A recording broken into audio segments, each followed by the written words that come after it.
5 of Natural Beauty Summit's Detox Your Lifestyle and Reset for 2022. Now it's that time of year where we're all thinking about giving and getting, and there's a lot of stuff being exchanged at this time of year. And a lot of us are probably thinking about how we could definitely do with less. Or maybe you're thinking about how you could do with more. No judgment here, but my guest today is Michael Fox, who is the CEO of GoodWill in Silicon Valley. In this discussion, we're going to be talking about clutter and the accumulation of things. And one of the things that has been really personal to me has been about how we get rid of stuff, because it makes an impact on the environment, how we get rid of the clothes or shoes or whatever it is that we don't want anymore. Where does it end up? These are the kinds of things that I think about whenever I'm doing a little decluttering of my own. Well, my conversation with Michael is so eye-opening that I think you will really appreciate what happens to things behind the scenes. We talk about the entire life cycle and how some of the most unexpected things can actually be put to really, really good use. I promise you, you will not walk away from this conversation without having a whole new outlook on clutter and how you can make space in your life. Stay tuned for my discussion with Michael Fox.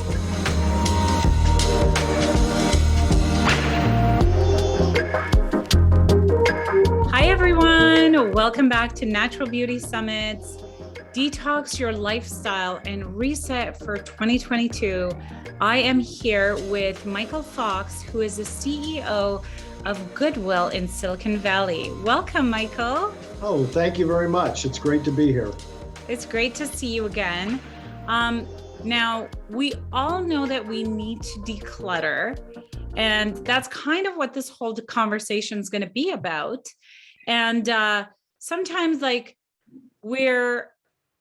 for one am admittedly one that needs probably the most help because I just have such a hard time throwing stuff out. I hate creating waste, and knowing how broken our recycling systems are, it makes it that much harder. And my first conversation with you was so eye-opening. It really was a huge shift in paradigm for me, and it's made things easier. And I'm super excited to share some of that with our audience. But before we get into it, just to kind of get a sense of where you are on the spectrum, would you consider yourself more of a collector or more of a minimalist? Well, I think I'm more of a collector, especially when it comes to clothes. But I think when you look at Goodwill donations, we get lots of women's clothes, shoes donated, but we don't get as much men's. And I think it's because men have a tendency to wear things till they're falling off of them and their holes so big in them that they're actually no use to anybody afterwards. I've got, especially T-shirts, having come from the beer business all my life, tons of T-shirts that we had. And I save T-shirts. I've got T-shirts that are 30 years old still. I've got a pair of topsiders from college still. That's funny. It's hard to give them. My husband has T-shirts from before we met, and that was a long time ago. So that's probably another reason why you're not getting as much stuff. But yeah. So I'm a collector. I when it comes to clothing and stuff. When it comes to other stuff, not as much, but clothing definitely. That's awesome. Now, I want to talk about a few of the programs at GoodWill, because I think a lot of us, when we think about GoodWill, we're thinking about, a place that you donate, or sometimes you go to shop at for random items that you wouldn't necessarily find in the stores or items out of season. But I would love for you to talk about some of the programs, because I think that it paints such a great picture of the vastness of value, and how something that I may not appreciate as much anymore can get a second or a third chance. through Goodwill. Mhm. But I think the programs, and what's interesting about them is what it showed me is that it's not just about the stuff, it's about the people. So people make stuff, people use stuff. We're the ones that are giving life to things. And you have created this entire ecosystem around things and value. Can you share a few of your favorite programs? Sure. Well, when most people think of Goodwill, you're right. They think of our retail stores or donating to Goodwill.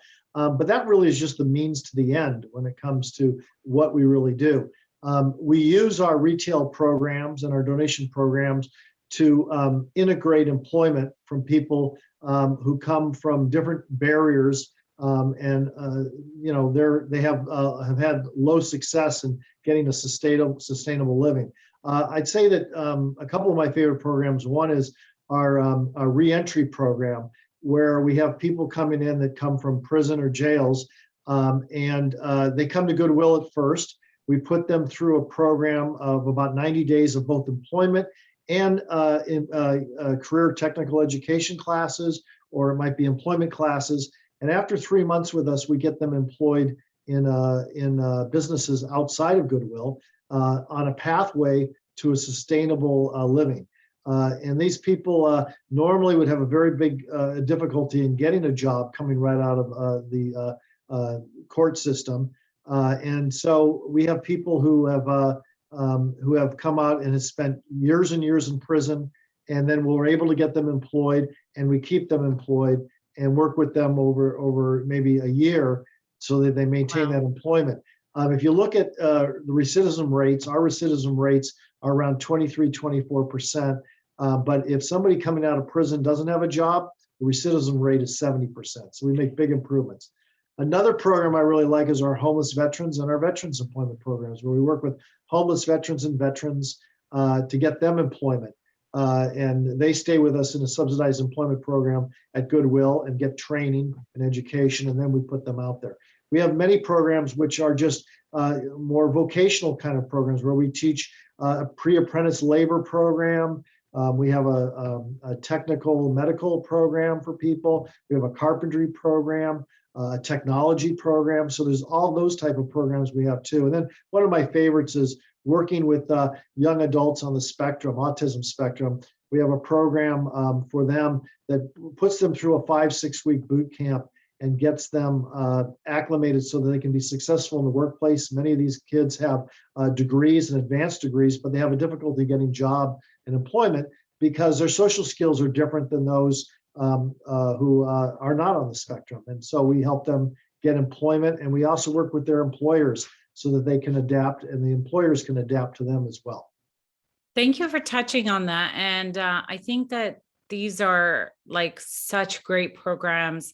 And we talked about, skills and, learning and creating workplaces. Like even in my business, we consciously try to create working environments that is a lot more inclusive. And I love that you guys are doing that.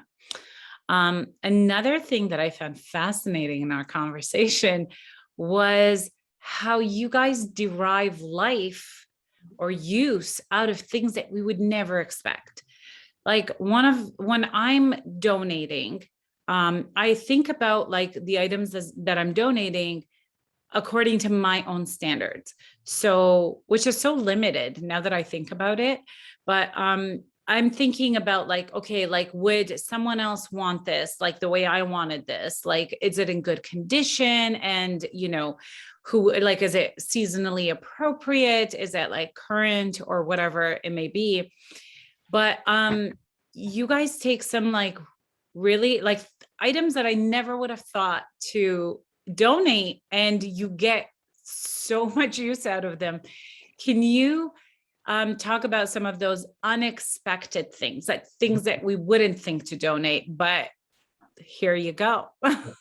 We pretty much take almost everything except, toxics and things like that we don't do. But e-waste is a classic example where people can donate their old phones, computers. They may not have any life to them anymore, can't be reused. but they are recycled through our e-waste program. And there's metals in them that are valuable. There's other components that can be taken out and recycled and used. There's metal that can just be recycled as plain old metal.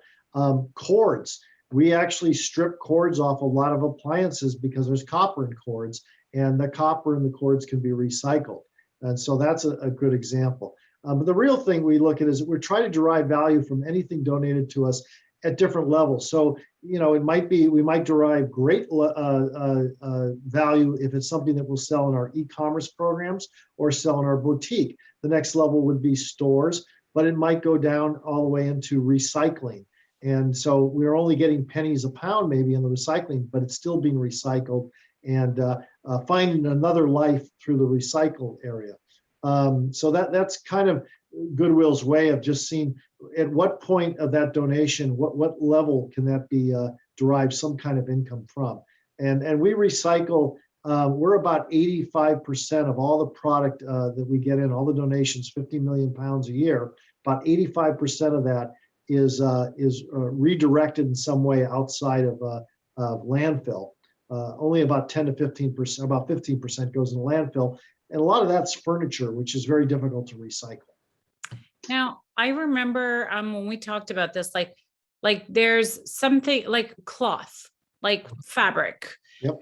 You have like a towel that used to be white and it's like kind of not as white anymore. Like, what do you do with it? Do you throw it out? Because that's what I do. I'm going to be honest. Until I spoke to you, I didn't know that I can actually donate that to GoodWill. Or sheets. Like, who wants my like old raggedy sheets? Right. Can you talk about some of those overseas programs and that GoodWill, like, even though it's in your neighborhood, you're not just reaching and touching your community, but you guys are going like overseas. So both on our textiles, both clothing and our linens, which you're talking about sheets and blankets and things, if they're not able to be sold in our programs, in our stores or in e-commerce sites, boutiques, they are bundled and sold overseas to brokers who then recycle them and reuse them in their way. There's a lot of clothing out there that may not be up to the standards of somebody in the United States, or it just didn't sell in our stores, but will sell in countries like Pakistan and India and South America and places like that. Even if the clothes, when it gets over there, if it may be clothing that is not good enough for those areas as well, is recycled. It can be depending on the material, can be milled back into cloth or some type of linen to be reused.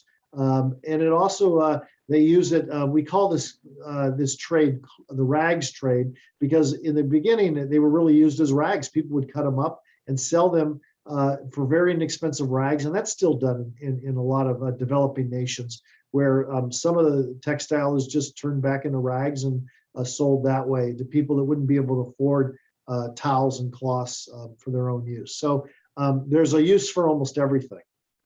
That's incredible. So guys, if you're listening to this and you're thinking about like decluttering, getting rid of stuff, making space, GoodWill is, I know you're not paying me to plug you, but GoodWill is a great system where, like, for me, it was really eye-opening, because now I'm not like, oh, it's creating waste. Now it's like, okay, if I can't use it, there's probably someone else out there who can use it and make better use of it than I have. And I think, like, when we think about like decluttering, it's important to, it's like the end of the year. We're thinking about kind of resetting. 2022 is right around the corner. We want to make some space for, new, better things, or just for ourselves. And it's important to like take stock of what matters and why, and be selective in curating, a collection of things that really matter to you. And, Marie Kondo has made a whole like system around doing this. And sometimes it's easier said than done. And, there's all these shows that, you can watch, and I don't want to say hoarders. That's not a good example, but there's other ones where people come in and they organize your life and you have to get rid of stuff. There's always stuff to get rid of. And I guess like in your experience, what I would love to know is like, from your perspective, what makes it difficult for people to declutter? And what can you share? Kind of, this is the follow-up, is like, what can you share with them that might make it easier? Well, I think people get attachments to things, right? It might be a pair of shoes you bought that you wore to some event that you really liked, or some clothing, or maybe it's something, a gift that somebody gave to you, and you just, have a difficulty of giving that up. But I think what makes it easy to know that if you declutter your life a little bit and you donate, and it's great if you donate to GoodWill, but there's plenty of other organizations you can donate to. But realize when you donate to GoodWill, you're creating jobs for people. So it's not only the programs, the money goes in the programs, but every segment of the way of that donation is creating a job in some area. It might be a job in our retail stores. It might be a job in our e-commerce department. Might be a job in our warehouses with driving forklifts. And those jobs are training people so that they can go out and get better jobs. And then it is even creating jobs overseas in developing nations, people who live on $1 a day or less. It's creating employment, entrepreneurialism, and money for people over there too. So I'd say that's one of the best reasons to donate. And then the other great reason to donate to GoodWill is that it keeps it out of landfill for the most part. And a lot of times you keep clutter around and over, and finally it builds up. So you just one day go and throw it all in the garbage. That's all going to go to landfill. But if you have an ability to be able to give to one of organizations like GoodWill or other organizations that do the same thing that we do, you're diverting millions of pounds of landfill. It's to GoodWill of Silicon Valley, it's 50 million pounds a year, and so I think it's important. Because that's just the tip of the iceberg. So many more millions of pounds, 10 times that is going to landfill and textile a year just in Santa Clara County, because people don't realize they can donate their textile and shoes and things like that. And even if the shoes and textile aren't that great, they can be used in some kind of way for the most part. And so I would consider donating first and letting go of that product that really. You think that it's hard for you to let go, but it's really, and if you listen to Marie Kondo and some of her stuff, the clutter in your life really is not helping. By decluttering, you're making your life simpler and easier to live, and it's a better ability to have just to live in a more organized environment than having all this stuff that you're never going to use. And I know I've got stuff in my closet that I save because I'll eventually be able to get back and fit in that, right? It's something. Oh my God! I can't fit in it anymore, and I think I'm going to lose the 20 pounds. But it's been there for years. So after a while, get rid of it, and if you lose the weight, go and buy something else. Yeah, it's funny that you say that because I think after COVID, I probably don't fit into half of my closet anymore. And I'm like, I keep looking at it and I'm like, I need to do something about it because it's just stuff that you have to manage and wash and move and this and that. Thank you for that. Now we're going into the holiday season and a lot of people are thinking about giving and how they can give. Can you share some items that around this time of year is more like there's more demand for it? There's more of a need for it. Sure. Well, we just got through with Halloween, so of course that was all the costume stuff and clothing. I'd say right now, one of our biggest promotions of the year, other than Halloween, is our ugly Christmas sweater promotions in the stores. So if you have any old Christmas sweaters that are kind of would fit that ugly Christmas sweater look, we'd love to have those. We always have huge demand for that.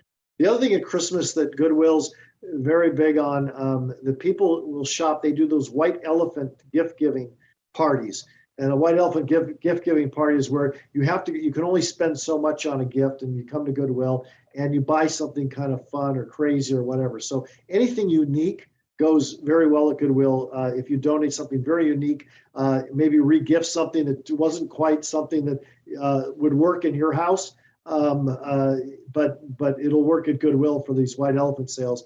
And then what we see a lot, and we actually put this up on our store to show people, is that table decorations or china or Christmas materials, spode plates and dishes are very popular, crystal, all those kind of things. And we put them up on our end caps. They look beautiful. If you come into a Goodwill store, you can experience that. Our Christmas end caps are up, but things like that go very, very well at the holidays for us. What about toys? Toys too. We get a lot of toys donated during the year. We try to save up on toys.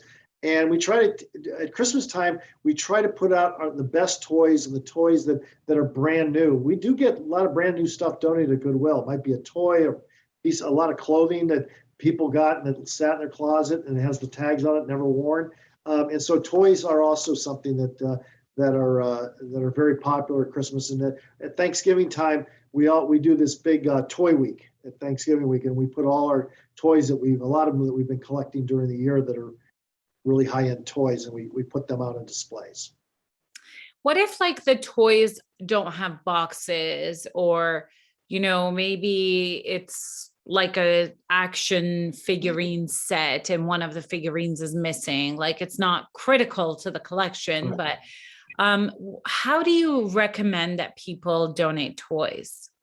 They don't have to have the boxes. In fact, most of the stuff when we put toys out, we're not, unless it's something that's a box full of lots of little parts. But like, I'll give you an example, Legos. We sell lots of Legos in the stores, and you just donate them loose to us. If you have the kit, great, we'll take it. But we sell Legos by the pound, so it really doesn't matter if they're not all together in one set. We sell every Lego we can get. So Legos are a classic example, very popular.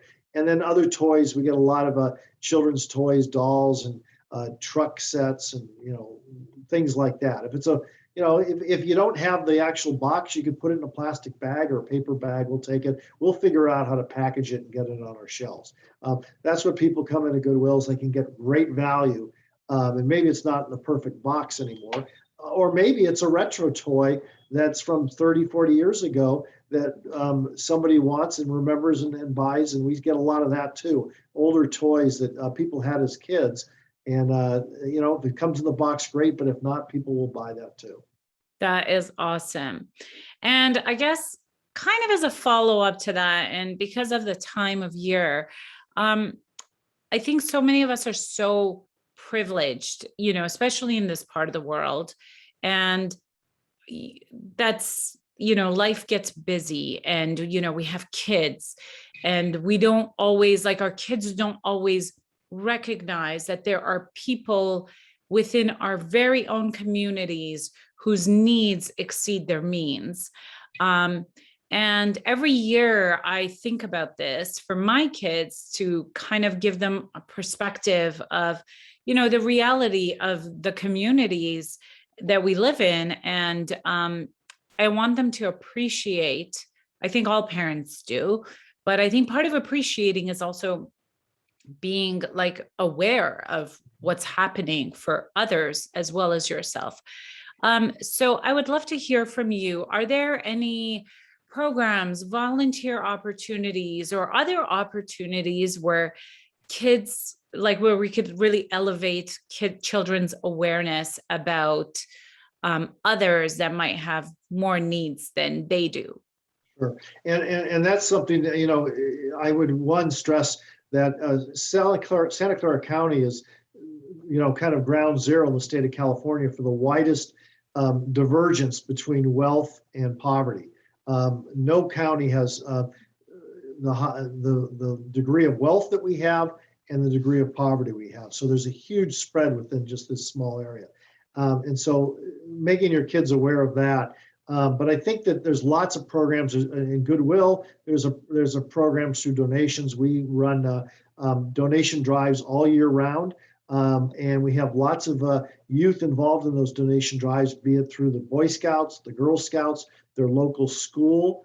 And we pay for those donations so that those organizations then can derive some income to help them. So it's kind of a real win-win where the scouting programs or the school programs get funded by Goodwill or by the volunteers, mostly youth, who are collecting those donations and then being able to donate to us where we can derive value as well. So both sides do. But there's other programs in Silicon Valley Youth. I'd direct you to Sacred Heart Community Services, another great organization that you can get involved with and volunteer. Catholic Charities is another one. So there's many organizations of goodwill, in Silicon Valley where you can get involved with, especially at the holidays. They can help those who are less fortunate. That's awesome. Thank you so much, Michael. It's been so eye-opening chatting with you, learning about the whole world of goodwill behind the scenes where I had no idea. Thank you for making it easier for me to just start decluttering and make some space for 2022. Any final thoughts, anything you want to leave our audience with, any call to action, suggestions? Go visit your local Goodwill. We have audience all over the country. Well, what I'd say there's maybe two things. One, I want to thank you for allowing me to highlight what Goodwill does, because the I had no idea theme definitely carries through with Goodwills. Most people who we do tours with, that's what they say, I had no idea. But two things I'd leave you with is one, that if you donate to Goodwill, we're going to do everything we can to derive value out of that donation, and we're going to maximize that value. Some of your donation may go at very high end and derive a lot of value, and some of it may derive just a little bit of value, but all of it combined is generating millions of dollars to our programs and providing millions of dollars of payroll to people who need jobs. So remember that. Number two, if you've never been in a Goodwill store, especially here in Silicon Valley where we are, I would encourage you to try to go into a Goodwill store and shop that store. I think you'd be very surprised at what our stores look like today compared to the thrift stores in the past. And I think there really are lots of treasures in our stores, and they're big and they have lots of items out there. And I think anybody will find something they like in a Goodwill store.